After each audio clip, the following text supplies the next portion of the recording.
Oi, tudo bem com você? Eu me chamo David Silva e estou aqui para mais um vídeo do meu canal do YouTube. Nesse perfil, eu falo sobre inteligência emocional na prática. Então, hoje vamos ter mais uma aula dessa série de aulas sobre inteligência emocional, sobre os 5 pilares da inteligência emocional. Então, me acompanhe aí.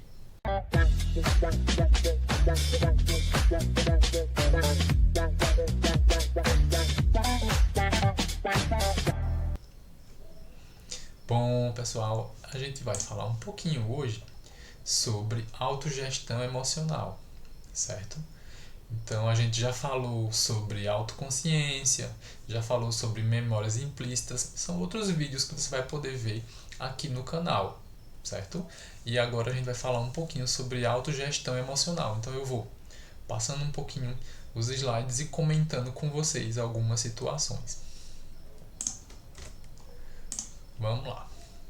Por exemplo, a gente começa com uma pergunta aqui, né? Quem te ensinou a lidar com as emoções e sentimentos? Como foi esse aprendizado? Lidar com os sentimentos para que sejam apropriados é uma aptidão que se desenvolve a partir da autoconsciência. Envolve a capacidade de confortar-se, de manejar a ansiedade, tristeza, irritabilidade, entre outras emoções e sentimentos decorrentes. Então, pessoal, a gente começa com isso, né? Quem ensinou você a lidar com teus sentimentos, tuas emoções? Então, essa questão da autogestão envolve você aprender a lidar com as tuas emoções. Quem não tem alguma dificuldade em lidar com a tristeza, lidar com a raiva, lidar com a ansiedade, lidar com o medo, lidar até com momentos de alegria, de euforia que a gente tem na vida.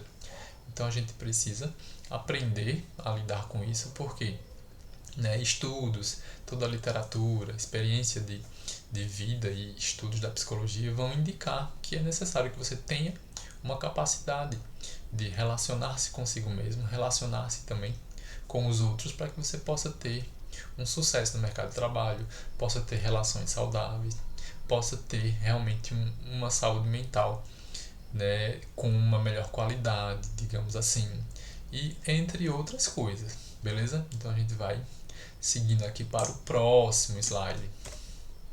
E aí, né, a gente para e analisa aqui. Você conhece alguém que tem muita dificuldade para regular suas emoções?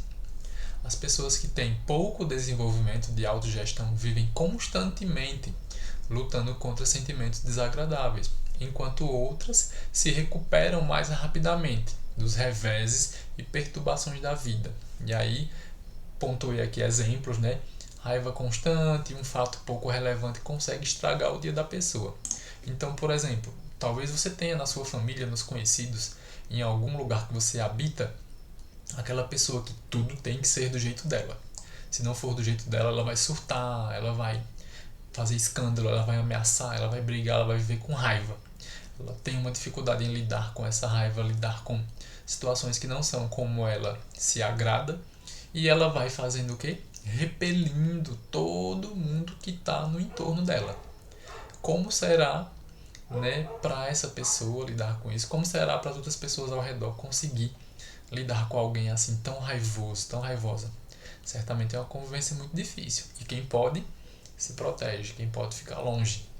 E no final das contas, essa pessoa também sofre, porque dificilmente vai estabelecer relações duradouras, porque ela não sabe lidar com essa raiva. E outras pessoas também têm aquela situação de aconteceu algo ruim no seu dia, né, no início do dia ou em algum outro momento, e aquela situação fica absorvida pela pessoa, ela fica ali só pensando naquilo, remoendo aquilo, né, focando toda a sua energia naquilo de ruim que aconteceu. E aí isso estraga o seu dia. Então veja, são exemplos de uma dificuldade de autogestão, dificuldade de lidar com as suas emoções. Se por um acaso você escutar algum barulho aí de cachorro, é porque eles resolveram fazer barulho agora, mas tudo bem, vamos seguir em frente. E aí a gente vai falar agora sobre qual é o objetivo da autogestão emocional. O objetivo é o equilíbrio e não a supressão das emoções. Então, é importante que eu viva as emoções, mas de uma maneira equilibrada e que eu não venha a suprimir, que eu não venha abafar, não venha negar. Não venha ali, vamos dizer, colocar embaixo do tapete essas emoções, tá? E a gente precisa parar e analisar. Esse sentimento que eu tenho, que eu estou vivenciando, colocando ele para fora, isso é proporcional à circunstância? Porque muitas vezes, né, eu posso ali ter uma situação que é situação chata, mas eu reagi de uma maneira muito raivosa, ou uma situação que é incômoda e eu nem reagi. Então, por exemplo, coloquei para vocês aqui embaixo. Algumas pessoas vivem um embotamento, uma frieza, elas não conseguem lidar com as suas emoções, elas não falam, elas se retraem, elas deixam as outras pessoas agredirem, né, ferir os seus direitos e elas ficam ali retraídas. Isso é ruim. Mas também há outras pessoas que vão para o outro extremo, sempre estão instáveis emocionalmente, podem desenvolver psicopatologias. Por quê? Elas ali vão sempre no extremo da sua emoção, seja de uma raiva, de uma alegria, de um medo, de uma ansiedade, de uma tristeza. Vivenciam tudo isso intensamente, né? E é muito complicado isso, porque a gente precisa ter cuidado com os extremos. A gente precisa, pessoal, a gente precisa entender que cada emoção tem seu lugar, sua importância, seu momento, mas a gente precisa buscar viver equilibradamente. Eu preciso lidar com isso, eu preciso pensar em como eu vou expressar minha emoção, como eu vou falar com o outro sobre minha emoção. Mas agora o foco é você pensar em como você está lidando com essa sua ansiedade, com a tristeza, com o medo e com outras emoções. Porque muitas vezes, sim, nós enxergamos um cenário um pouco maior do que aquele que realmente se apresenta. E isso também é necessário, né? Uma reflexão, uma mudança. Beleza? Vamos lá.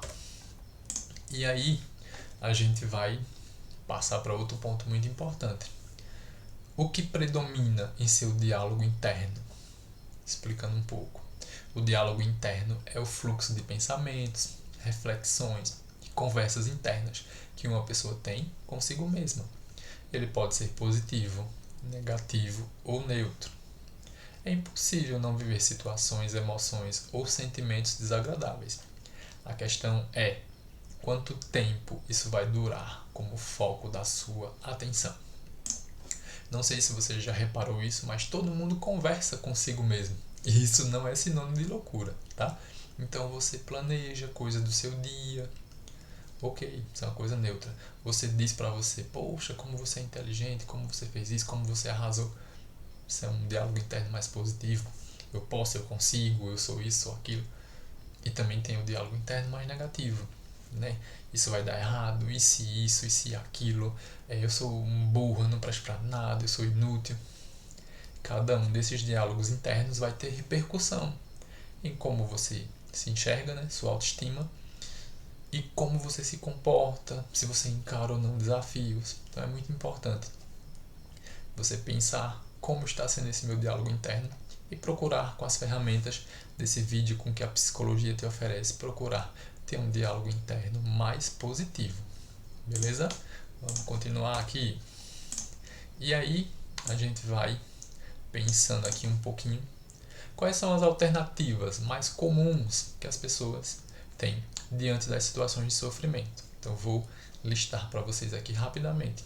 Ruminação, negação, repressão, humor, distração, entorpecimento, violência e isolamento. Então é muito comum que algumas pessoas elas guardem ali os sentimentos, não falem, evitem falar sobre essas situações. Outras vão tentar, de uma maneira positiva, tentar lidar com as dificuldades da vida com um bom humor. Outras vão ser violentas, agressivas com os outros. Outras vão se isolar. Outras vão ficar nesse diálogo interno, ruminando, né? Se você não sabe o que é ruminação, é aquele ato do animal comer a comida, né? Cuspir, aí depois pega de volta aquela comida e vai mastigando de novo. Isso é ruminação. É um pouco nojento, né? Um pouco incômodo.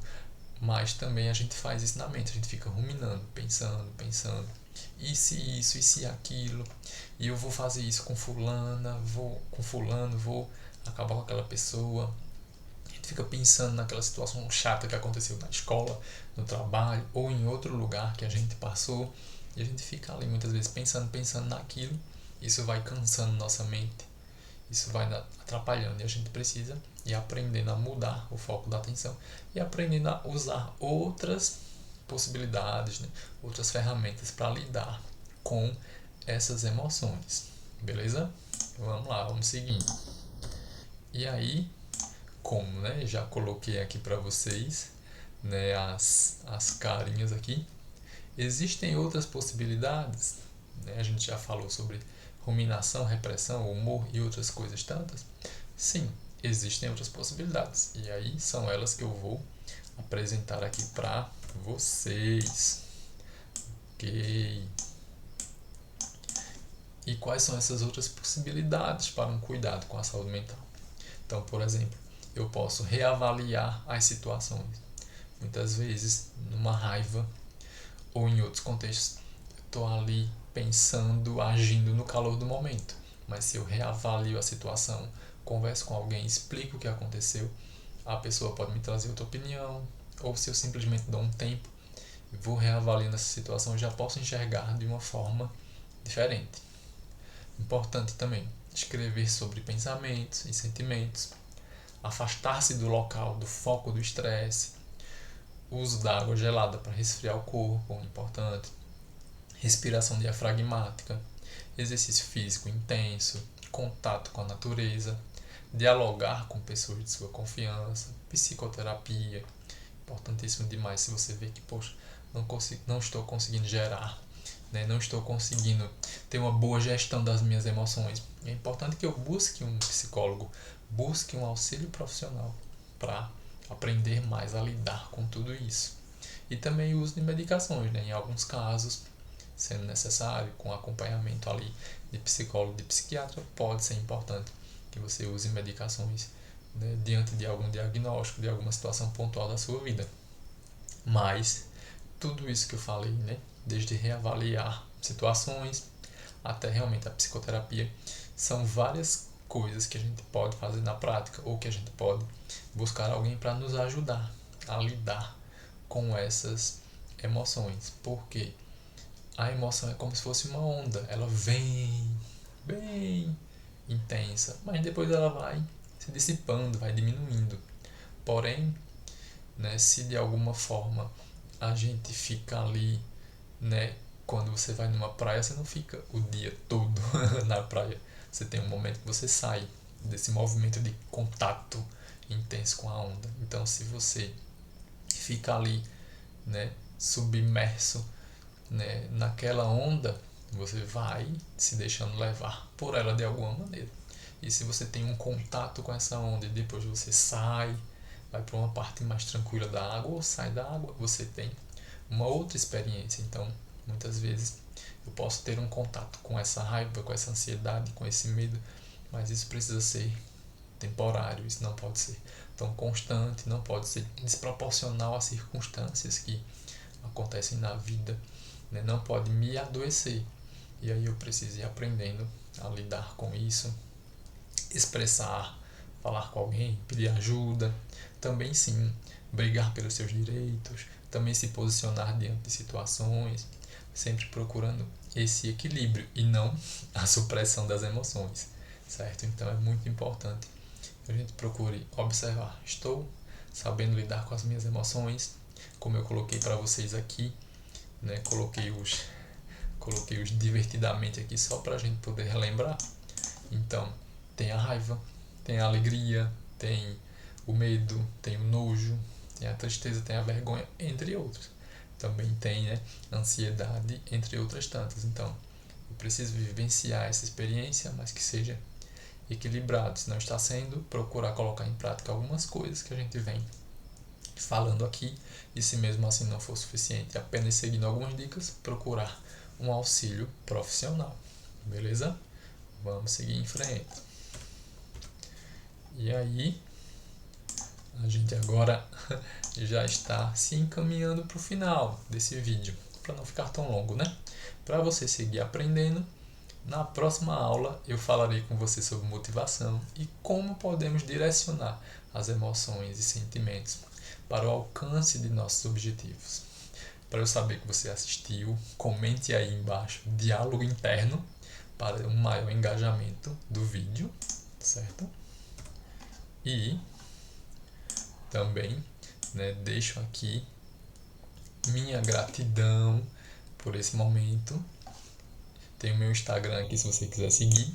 E aí, pra gente terminar, que você possa deixar talvez de ser aquela pessoa que deixa essa raiva te controlar, deixa essa ansiedade, esse medo, outras coisas tantas te controlar, para você ser uma pessoa que aprende a nomear isso, entende o que acontece, entende agora que tem ferramentas para lidar com isso. Se preciso, busca uma ajuda profissional para isso, que você consiga passar por esse processo de autogestão, para que o seu diálogo interno ele seja mais positivo, menos, né, negativo. E sim, isso é possível. Nós podemos aprender, evoluir, crescer como pessoas. Estou aqui também para te ajudar nesse processo. Se você gostou do vídeo, curte, comenta, compartilha, né? Deixa aí diálogo interno para maior engajamento. Acompanha outros vídeos no canal e até o próximo vídeo. Valeu!